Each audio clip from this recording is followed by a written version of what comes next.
Thank you for watching this Last Mile Profits video. Man versus machine. Who can sort better? Keep watching to find out more. Last Mile Profits is brought to you by Parcel Pending by Quadient. Gary, robot versus human in parcel sorting. What do you reckon?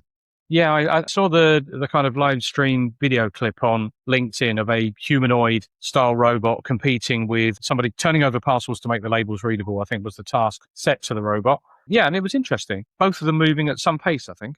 So, in fact, just for those who haven't seen it, it was very close. Amy managed to do in the 10-hour slot 12,924 parcels sorted versus 12,732 for Bob the robot. But I think, Gary, there's a lot more behind this because, first of all, we don't know if Amy is someone, or is someone who has done this quite a lot and is really a very good and experienced sorter compared to somebody who's coming in and doing it first time. The robot will always do it the same way.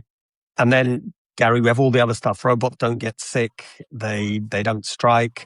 They are absolutely reliable. So even though the difference is minor, it's not such a big deal. And then the final point I'll make is that Figure AI's CEO said this is the last time the human will win. And I can believe that they will have learned from the experience. What's your take, Gary?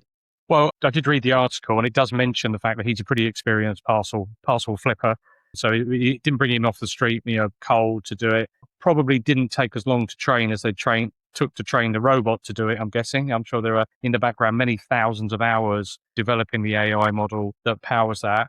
But my mind didn't work in exactly the same way as that. But I looked and just thought, what a stupid task to use a humanoid robot to do in the first place. There must be some other way to do this that doesn't need somebody standing there turning the parcels over. So if you look at a lot of parcel hubs, they can read on 5 or even 6 sides of a parcel as they go down the belt. So the whole thing is kind of redundant. And if you're willing to make the capital investment to put humanoid robots in your warehouse or in your sorting center, maybe spend that money on a process where this is done another point where it's not necessary. So it seemed a very, very strange thing to devote this amount of time and attention to when it's a problem that can be solved, in my opinion, already and in other more efficient ways without using huge amounts of computing and robot ingenuity to do. That was my take on it. Oh, Gary, at last, we're going to disagree. Oh, this is really cool.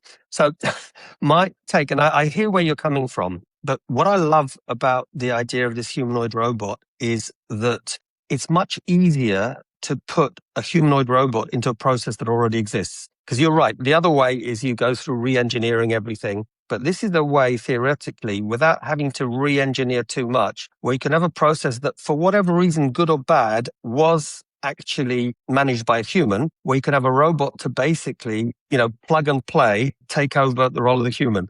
And the reason I really love this is, we've always said, and I believe we're aligned on this one, that there's no way you're going to be able to robotize, for want of a better word, the last mile until you can have a humanoid type robot that can walk up steps, that can go to the doorstep, be able to actually communicate with the consignee or sender.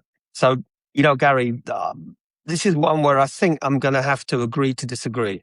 Yeah, I mean, I understand that. I'm back to, just design the process right in the first place. So if you've already built this huge sorting center and you've not thought, oh, hang on a minute, I need to turn that parcel over and have a look at the label, then what the hell are you doing with your life? And why a program manager, spending tens of millions? How much did DHL spend on that hub in the UK? 400 million?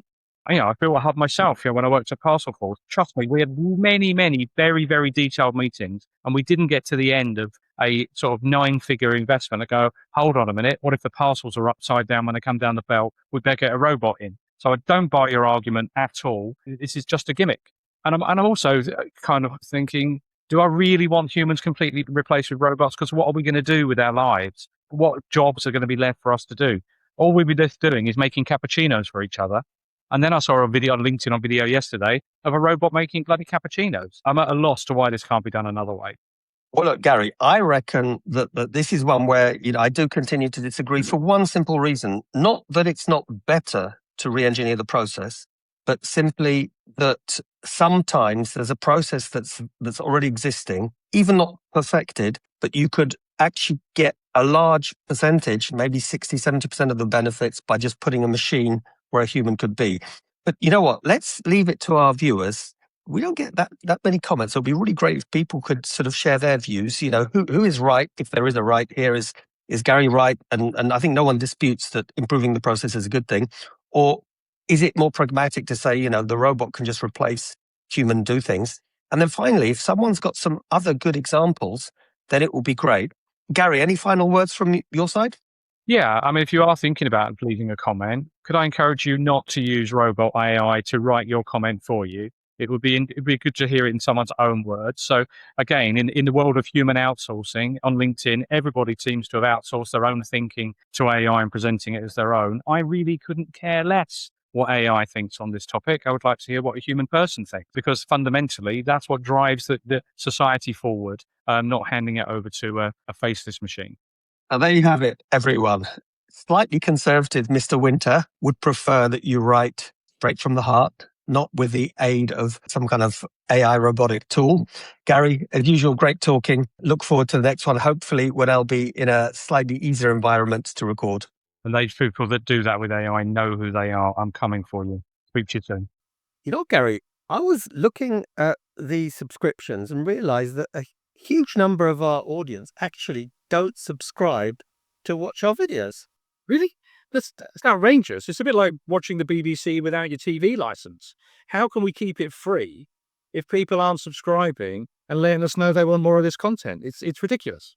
And on top of that, if they're not subscribed, they don't get information about the latest hot episode where you can make one of your witty jokes and we can talk about something that is really important for our industry. If I knew that a single act like that would make sure I got maximum time taking the mickey out of you, I'd be hitting subscribe in a heartbeat.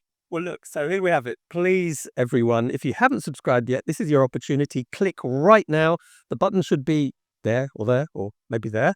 Do it now and have it done.